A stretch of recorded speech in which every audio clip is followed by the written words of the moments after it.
எனக்கு நான் சாப்பிட்ற சாப்பாடு பத்தாது அப்படின்னு நிறைய பேர் கமெண்ட்டில் அடிக்கடி சொல்லிகிட்டே இருக்கீங்க. நான் ஆல்ரெடி சொல்லியிருக்கேங்க, எது சாப்பிட்டாலும் வாமிட் வருதுன்னு. இப்போவும் அதே நிலமை தான். எதையுமே சாப்பிட முடியல. சாப்பிட்டா வயிறு ரொம்ப வீங்கிருது. இன்னொன்று பார்த்திங்கன்னா வாமிட் வந்து ரொம்ப அடிக்கடி வர மாதிரி ஃபீல் ஆகுது. அதனால நான் சாப்பிட்றதே ரொம்ப பெரிய விஷயம். முன்னால் சுத்தமாக நான் நல்லாவே சாப்பிடாம இருந்தேன். இப்போ தான் கொஞ்சமாவது பரவாயில்லன்னு சொல்லலாம். எல்லோரும் இந்த டைமில் தூங்கிட்டு இருப்பீங்கல்ல, நான் மட்டும் முழிச்சிட்டு என்ன பண்ணிகிட்ருக்கேன்னு பார்க்குறீங்களா?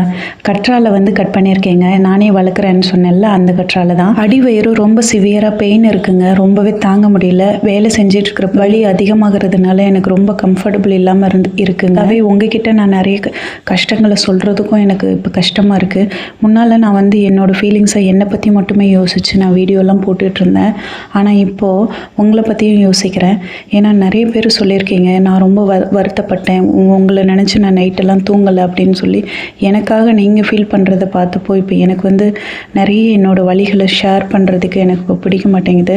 அது உங்களை கஷ்டப்படுத்துகிறல்ல, அதுக்காக தான். ஹாஸ்பிட்டலுக்கு போகிறதுக்கு ஒரு சான்ஸ் கிடைக்க மாட்டேங்குது. காலையிலேருந்து நைட்டு வரைக்கும் நான் கண்டினியூஸாக வேலை செஞ்சிட்ருக்கேங்க. ஆனாலும் நைட்டு படுத்தா கொஞ்சம் நேரம் கூட தூங்க முடியல. ஒரு 5 நிமிஷம் கண்ணை மூடினேன்னா உடனே முழிப்பு வந்துடுது. அப்படியே மறுபடியும் படுத்தோம்னா திருப்பி 5 நிமிஷத்தில் முழிப்பு வந்துடுது. அந்த 1 மணி நேரத்தில் 10 தடவை முழிச்சு பார்க்குறேன். இப்படி இருக்கிறப்போ எப்படி தூங்க முடியும்? இந்த வேலையெல்லாம் முடிச்சுட்டு நான் எடிட்டிங் பண்ணிவிட்டு நான் தூங்குறப்போ வந்து எனக்கு தூக்கம் வரலைங்க. நானும் வந்து தூங்கணுன்னு தான் ஆசைப்பட்றேன். எவ்வளவோ ட்ரை பண்ணி பார்க்குறேன்.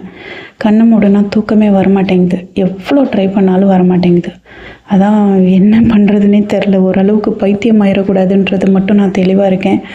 ஏன்னா அதிகமான ப்ரெஷர் இப்போது எல்லாத்தையுமே இழுத்து போட்டு செய்கிறதுனால என்னால் தாங்க முடியல. அந்தளவுக்கு மன அழுத்தம் எல்லாமே சிவியர் ஆகிட்டுருக்கு. ஆனாலும் நான் இதெல்லாம் கடந்து போய் தானே ஆகணும் பிள்ளைங்களுக்காக. இன்னும் கொஞ்ச நாள் நான் இந்த கற்றாழையை உங்கள் முன்னால் நல்லா க்ளீன் பண்ணிவிட்டு கழுவிட்டு, அப்போ தானே கசப்பு தெரியாது, நான் சாப்பிடணும்னு நினச்சேன். ஐயோ மாஸ்க்கு போட்டிருக்குமே, இப்போ எப்படி சாப்பிட்டு காட்டுறதுன்றதுனால அதுக்குள்ளே அப்படியே மாஸ்க்குள்ளே விட்டு இப்போ நான் சாப்பிட போகிறேங்க. அதை வந்து சாப்பிடவே முடியல. கசப்பாக தான் இருந்தது. இருந்தாலும் அது நல்லதில்லை, அதுக்காக தான் வந்து சாப்பிட்றேன். நீங்கள் சொல்லியிருந்தீங்க நல்லா கழுவிட்டா இந்த கசப்பெல்லாம் தெரியாது அப்படின்னு. நானும் நல்லா கழுவுறேன், ஆனால் கசக்குது. இந்த கற்றாழை ஒருவேளை ரொம்ப கசப்பாக இருக்கா என்னன்னு தெரியல. சில கற்றாழைகள் வந்து கசப்பு இல்லாமல் தான் இருக்கும். ஜூஸ் போடுற கற்றாழைலாம் கசப்பு இருக்காதுங்க. கண்ணீர் விட்டு கதறி அழனும் போல இருக்குது. அந்தளவுக்கு மனசு எல்லாமே பாரம், எதையோ இழந்துட்ட மாதிரி மனசு ஃபுல்லாக ஒரே வலி. ஆனாலும் இந்த வேலை செய்கிறப்போ வந்து பாடி பெயின், அந்த சில இடங்களில் ரொம்ப பெயினாக இருக்கும். அந்த வலிகள்லாம் இல்லாமல் இருந்திருந்தால் கூட நான் நார்மலாக இருப்பேன். ஆனால் அந்த டைமிங் எல்லாமே ஜாஸ்தி இருக்கா. திருப்பி அந்த வலியோடு வந்து பிள்ளைங்களுக்கு சமைக்கிறது, அவங்கக்கிட்ட எந்த ரியாக்ஷனுமே கொடுக்க முடியாது. அவங்களே எப்போ அம்மா வருவாங்க, எப்போ சமைச்சு கொடுப்பாங்கன்னு காத்துட்ருப்பாங்க பசியோட. எனக்கு இந்த ரைட் சைடு முட்டி வந்து ரொம்ப சிவியர் பெயினுங்க. சுத்தமாகவே காலை மடக்கவும் முடியல, நீட்டவும் முடியல. கண்டினியூஸாக அந்த காலை தொங்க போட்டு இப்போ நான் வேலையில் உட்கார்றப்போ இன்னும் சிவியராக வலிக்குது. அதனால தாங்க 5 மாதத்துக்கு முன்னால் டாக்டர் எழுதி கொடுத்த இந்த அயனும் கால்சியம் டேப்லெட்டையும் 2யும் நானே மெடிக்கலில் வாங்கி போட ஆரம்பிச்சிட்டேன். டாக்டரோட அட்வைஸ் இல்லாமல் எடுக்கிறது தப்பு தான். ஆனால் இப்போதைக்கு நான் போக முடியல. அதனால தான் நான் இந்த மாதிரி மாத்திரையை நானே வாங்கி ட்ரை பண்ணிகிட்ருக்கேன். பையனுக்கு கால்சியம் மருந்து காலியாகிடுச்சு. மெடிக்கலில் கேட்டேன். அவங்க வந்து நாளைக்கு தான் ஸ்டாக் வரும் அப்படின்னு சொல்லிட்டாங்க. பெரிய பையனை வந்து ஸ்கூல் விட்டு வரப்போ வாங்கிட்டு வர சொல்லிடணுங்க. அப்போ தான் நாளைக்கு பையனுக்கு, சின்ன பையனுக்கு கரெக்டாக கொடுக்க முடியும். மசால் பொடி காலியாகிடுச்சுங்க. அதனால தான் நான் 2 நாளாக குழம்பு வைக்கல. அதனால தான் நீங்கள் இன்றைக்கி பார்க்குறீங்கல்ல இந்த வீடியோவில் மாங்காய் தொக்கு செஞ்சு ஓட்டிட்டேன். நைட்டு வந்து என்ன செய்கிறேனோ அந்த இதை தான் உங்களுக்கு வீடியோவாக நான் காட்டிகிட்ருக்கேன். ஏதாவது சமைக்கிறதுக்கு ரெடி பண்ணணும் நாளைக்கு காலையில் அப்படின்றத இப்போவே யோசிக்கணும்ல. அதுக்கு தான் இந்த கொண்டக்கடலையை ஊற வச்சுட்டேன். என்ன பண்ண போகிறேன்றது காலையில் சமைக்கிறப்ப தான் தோணும். அடுத்தது பார்த்திங்கன்னா சுடு தண்ணி வந்து பையனுக்கு காய்ச்சி வச்சுருவேன்.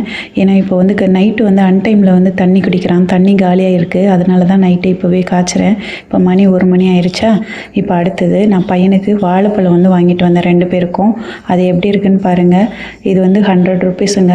இதுக்கு குறைவாக வந்து வாழைப்பழம் இப்போ கிடைக்கிறதே இல்லை. தூக்கம் வர்றதுக்கு ஏதாவது வழி இருந்ததுன்னா கண்டிப்பாக கமெண்ட்டில் எனக்கு சொல்லுங்கள்.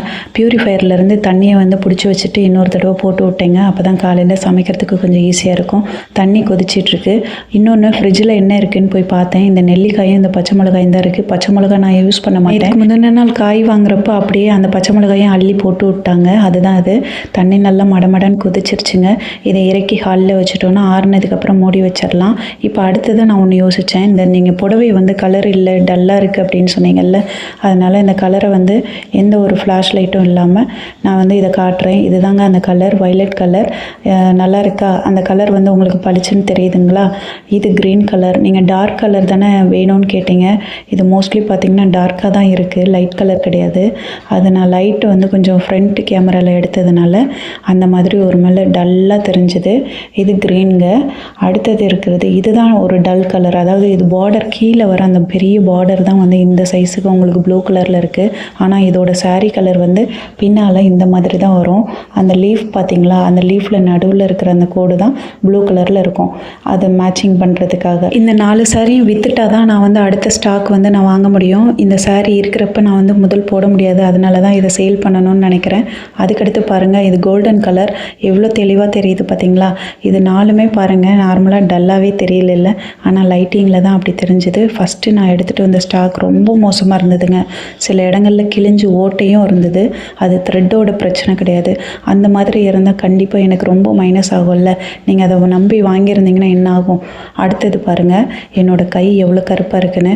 இதுதான் நான் கலர், இந்த கலரில் தான் நான் இருப்பேன். சில வீடியோக்களில் சில கமெண்ட்டும் இருந்தது, நீங்கள் கலராக இருக்கிற மாதிரி தான் தெரியுது அப்படின்னு. அதுக்கு தான் இந்த கையை வந்து நான் காட்டியிருக்கேன். பார்த்தீங்களா நான் இவ்வளோ கருப்பாக இருக்கேன். லைட்டாக இன்றைக்கி மழை பெஞ்சிருக்கு, துணி நனைஞ்சிருச்சுன்னு சொன்னால் நாளைக்கு யூனிஃபார்ம் போடணுமே, என்ன பண்ணுறதுன்றதுக்காக நைட்டு நான் வந்து இப்போ போய் பார்க்குறேங்க.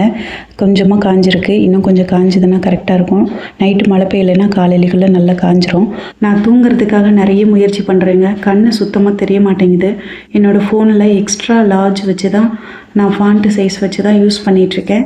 அந்தளவுக்கு கண்ணு வந்து டோட்டலாக தெரிய மாட்டேங்குது. பில்லிங் போடுறதுக்கெலாம் ரொம்பவே கஷ்டப்படுறேன். கிளாஸ் வந்து போடலான்னு நினச்சேன், ஆனால் அதுக்கான டைமும் வந்து எனக்கு அமையலை. பாட்டு கேட்டால் தூக்கம் வரும் அப்படின்னு பார்த்தா அதை கேட்டுக்கிட்டே தான் இருக்கேனே தவிர தூக்கம் வர மாட்டேங்குது. தூக்கம் வந்து சுத்தமாகவே தொடர்ந்து இல்லாமல் இருக்கிறதுனால இந்த இடம்லாம் ரொம்பவே சிவியர் பாரமாக இருக்குது. ஏதோ ப்ரெஷர் ஆகுது. ஓசிடி நீங்கள் கேள்விப்பட்டிருப்பீங்க. அந்த பிரச்சனையால் நான் ஆக்சிடெண்ட் ஆனதுலேருந்து 2 வருஷம் நான் ரொம்ப பாதிக்கப்பட்டிருந்தேன். அதுலேருந்து நான் ஒரு 70% வந்து நான் வெளியில் வந்திருக்கேன். ஆனாலும் இன்னும் ஒரு 30% வந்து அந்த பிரச்சனை எனக்குள்ளே தான் இருக்குது. நைட்டு இன்றைக்கி எனக்கு என்ன மைண்டில் தோணுச்சோ அதை நான் வீடியோவாக நான் உங்களுக்கு காட்டிட்டேன். இப்போ மணி 2:30 ஆகுது. இந்த ஆடியோ கிளீனப்லாம் பண்ணிவிட்டு நான் போய் தூங்குறதுக்கு ட்ரை பண்ணுறேன். கொடுமை என்னென்னா, காலையில் நான் 6 o'clock எழுந்திரிச்சிருவேனா, 3 hours கூட நான் தூங்குறது கிடையாது. தூக்கத்தில் 10 தடவை முழிச்சு பார்க்குறேன். அதுக்கு தான் என்ன பண்ணுறதுன்னு. அந்த தூக்கம் இருந்ததுன்னா கூட நம்ம நார்மலாக இருக்கலாம்ல, அதுவும் இல்லை. அப்போது வேலைக்கு போயிருந்தால் அந்த வேலையில் வந்து ஒரு ப்ரெஷர் ஆகுது. நார்மலாக இருக்க முடியல. அங்கே ஏதோ தலைபாரம், ஏதோ உள்ள என்னமோ பண்ணுது. என்ன பண்ணுதுன்னு தெரியல. பார்ப்போமே, இதுவும் கடந்து போகட்டும். பிள்ளைங்களுக்காக மட்டும்தான் இன்னும் கொஞ்ச நாளைக்கு நல்லபடியாக நான் வாழணும்னு நினைக்கிறேன். அதுக்காக தான் இந்த டேப்லெட்டு, இந்த கற்றாழையெல்லாம் நான் எடுக்கிறேன். என்னம்மா எப்போ பார்த்தாலும் நெகட்டிவாகவே ஏதாவது சொல்கிறேன்னு ஒரு சிலர் வந்து எனக்கு சொல்கிறாங்க. அந்த மாதிரி இருக்கிறவங்களுக்கு ஒரு விஷயம் என்னென்னா, இதுவும் பாசிட்டிவிட்டி தான். நான் எந்த கஷ்டத்துலனாலும் அதை கடந்து போகணும்னு மட்டும்தான் நினைக்கிறேன். அதுக்கு நீங்கள் கண்டிப்பாக என்னை பாராட்டலாம்ல. நீங்கள் பாராட்டினீங்கன்னா நானும் கொஞ்சம் தைரியமாக அடுத்து என்ன பண்ணலான்னு யோசிக்கலாம். அது ஒன்றும் தப்பு இல்லை. இந்த வீடியோ பிடிச்சிருந்ததுன்னா மறக்காமல் லைக் பண்ணிக்கோங்க. நன்றி, வணக்கம்.